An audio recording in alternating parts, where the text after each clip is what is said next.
Hello guys, अस्मिताज़ channel में आपका स्वागत है। हम सभी को इंग्लिश बोलना अच्छा लगता है और अच्छा लगता है जब हमें इंग्लिश पर कमांड होता है। लेकिन इंग्लिश बोलने के लिए सबसे ज़्यादा ज़रूरी है कि आपकी इंग्लिश पर पकड़ होनी चाहिए, जो आप उसकी बेस को, उसके फंडामेंटल्स को समझ कर, सीख कर ही कर सकते हैं। और उसका सबसे बड़ा मेथड है कि आप इंग्लिश में ट्रांसलेशन करना अच्छे से सीख जाएं। और उसका तरीका है कि बेस में जाने के लिए आपको टेंसेस पर पकड़ होनी चाहिए। एज ऑल वी नो कि टेंसेस 3 तरह के होते हैं: प्रेजेंट, पास्ट एंड फ्यूचर।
हम सभी जानते हैं कि टेंसेस 3 तरह के होते हैं: प्रेजेंट, पास्ट एंड फ्यूचर।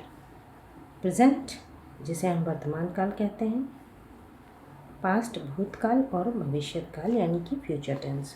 और इसी तरीके से होते हैं जब हम टेंसेस को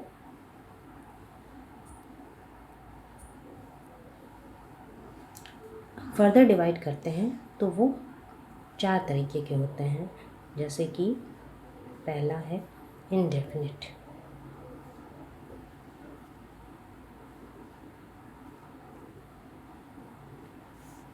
दूसरा कॉन्टिन्यूस,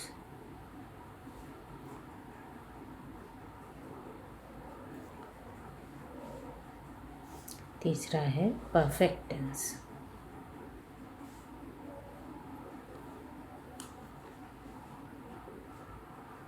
चौथा परफेक्ट कॉन्टिन्यूस टेंस।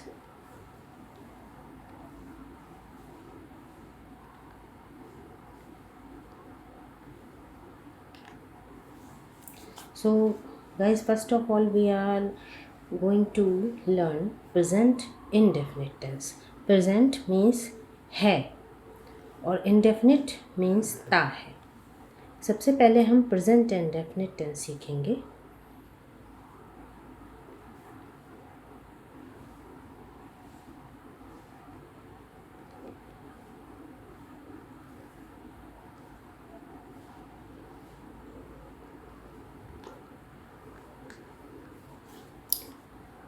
किसी भी वाक्य का जब हम ट्रांसलेशन करते हैं तो सबसे ज़रूरी होता है कि हम उसकी पहचान करें।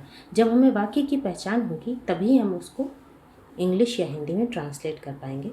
तो हिंदी में ऐसे प्रेजेंट इंडेफिनिट टेंसेस की पहचान होती है, वाक्य के अंत में लिखा होता है ता है, ती है और ते है। ये ता, ती और ते इंडेफिनिट को इंडिकेट करते हैं और है जो लगा है ये प्रेजेंट को इंडिकेट करता है। फॉर एग्ज़ाम्पल एक सेंटेंस हम लेते हैं कि राम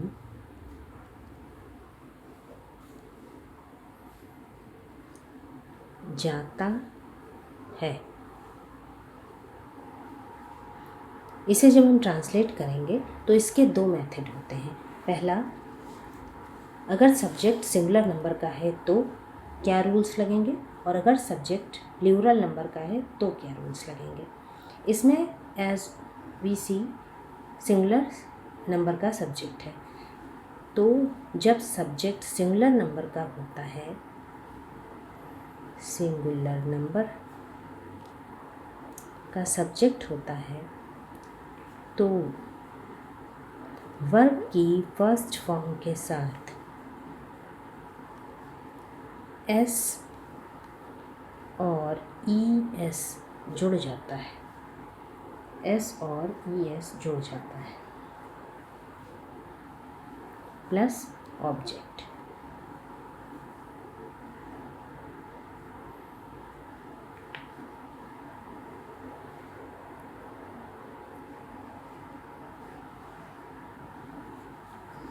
इसमें हम ट्रांसलेट करेंगे Ram goes, G O go first form of the verb है और सिंगुलर नंबर का सब्जेक्ट होने की वजह से वर्ब की फर्स्ट फॉर्म के साथ एस और ई एस जुड़ जाता है। इसी तरीके से हम प्लूरल नंबर का सब्जेक्ट देखेंगे, जैसे वे जाते हैं,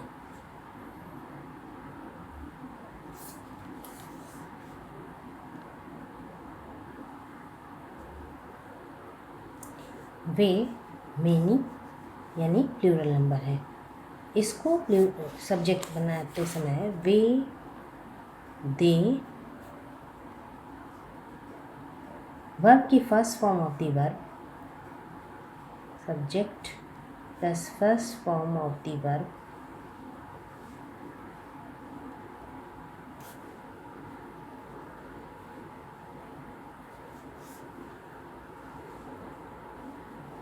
प्लस ऑब्जेक्ट।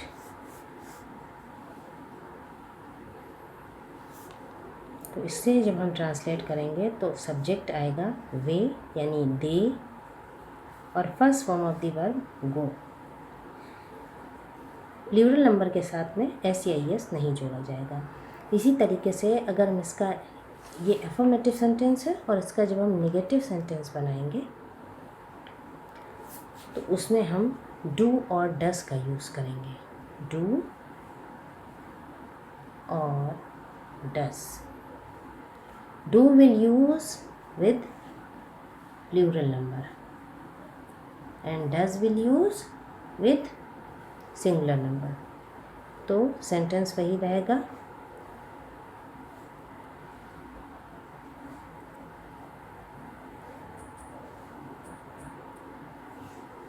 क्या राम जाता है।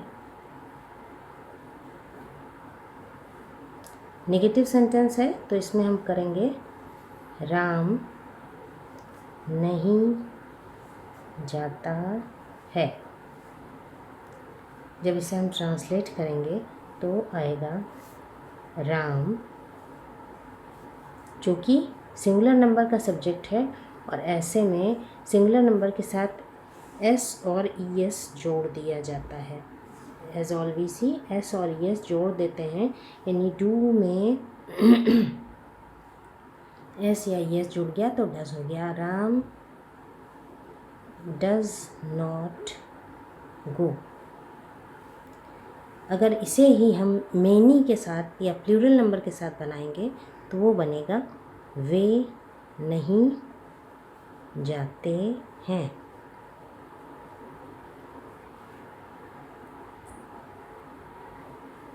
मेनी यानी दे डू नॉट गो।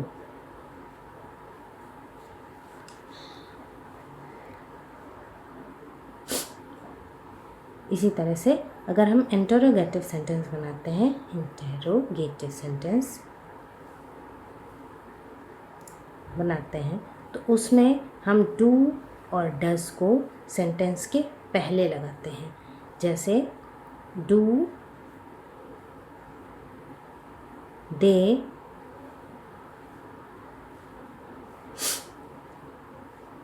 गो। इसमें ऑब्जेक्ट भी जोड़ सकते हैं, डू दे गो। और सिंगुलर नंबर का बनाएंगे तो डज राम गो। याद रखें कि एस और यस इसमें सिर्फ और सिर्फ एफर्मेटिव सेंटेंस में लगता है प्रेजेंट और इंडेफिनिट के। प्रेजेंट इंडेफिनिट के एफर्मेटिव सेंटेंस में केवल डू और डज़ के साथ एस और यस लगता है।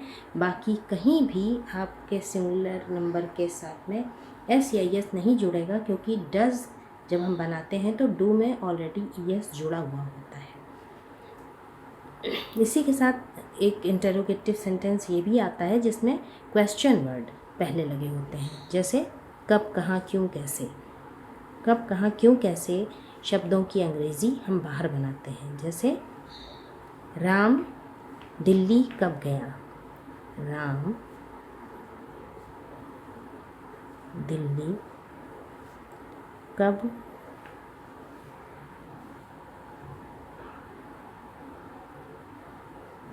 गया। इसमें कब की इंग्लिश हम सबसे पहले लगाएंगे। When does Ram go to Delhi। अगर इसी सेंटेंस को हम प्लूरल में बनाते हैं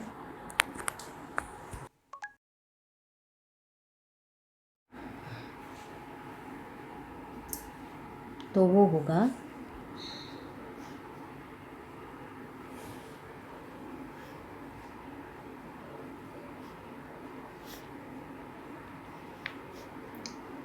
वे घूमने क्यों जाते हैं। अब इसमें क्यों वर्ड जो है इसकी इंग्लिश हमें पहले लगानी है। Why do they go for a walk। Why do they go for a walk। इस तरह से ये प्रेजेंट इंडेफिनिट टेंस कंप्लीट हुआ। Let's took a quick recap. सबसे पहले हम देखेंगे कि टेंसेस कितने तरह के होते हैं। Present, past and future. वर्तमान, प्रेजेंट यानी वर्तमान काल, पास्ट यानी भूतकाल, फ्यूचर यानी भविष्यकाल। और टेंसेस और कितने तरह के होते हैं। Indefinite tense, continuous tense, perfect tense और perfect continuous tense. First of all मैं ले रही हूँ यहाँ पर present indefinite tense. Present indefinite tense. Present indefinite tense में पहचान वाक्य की सबसे पहले होती है। ऐसे वाक्यों के अंत में ता है, ती है, ते हैं लगता है। ता जो लगा है वो इंडेफिनिट टेंस की पहचान है, और है जो लगा है वो है प्रेजेंट टेंस की पहचान है। इसमें दो तरह के होते हैं। अगर सिंगुलर नंबर का सब्जेक्ट है तो वाक्य दूसरी तरह से बनेगा, और प्लूरल नंबर का सब्जेक्ट होने पर वाक्य दूसरी तरह से बनेगा। जैसे राम जाता है। राम सिंगुलर नंबर है। सिंगुलर नंबर को ट्रांसलेट करते समय हम सब्जेक्ट यानी सिंगुलर नंबर के सब्जेक्ट के साथ वर्ब की फर्स्ट फॉर्म लगाते हैं। एक्चुअली वर्ब की first form present indefinite tense के पूरे टेंस में कभी भी ट्रांसलेशन होता है तो वर्ब की फर्स्ट फॉर्म ही लगती है। प्लस अगर सिंगुलर नंबर का सब्जेक्ट है तो उसके साथ में हम एस और ई एस लगाते हैं। Let's have a look. S और ई एस लगाते हैं first form of the verb के साथ में, प्लस ऑब्जेक्ट। तो यहाँ जब हम ट्रांसलेट करेंगे तो सब्जेक्ट है Ram, go first form of the verb, plus E S goes, Ram goes. इसी तरह से जब हम प्लूरल नंबर को बनाते हैं तो वे जाते हैं। वे subject, first form of the verb के साथ में एस और ई एस प्लूरल के साथ नहीं लगेगा, प्लस ऑब्जेक्ट।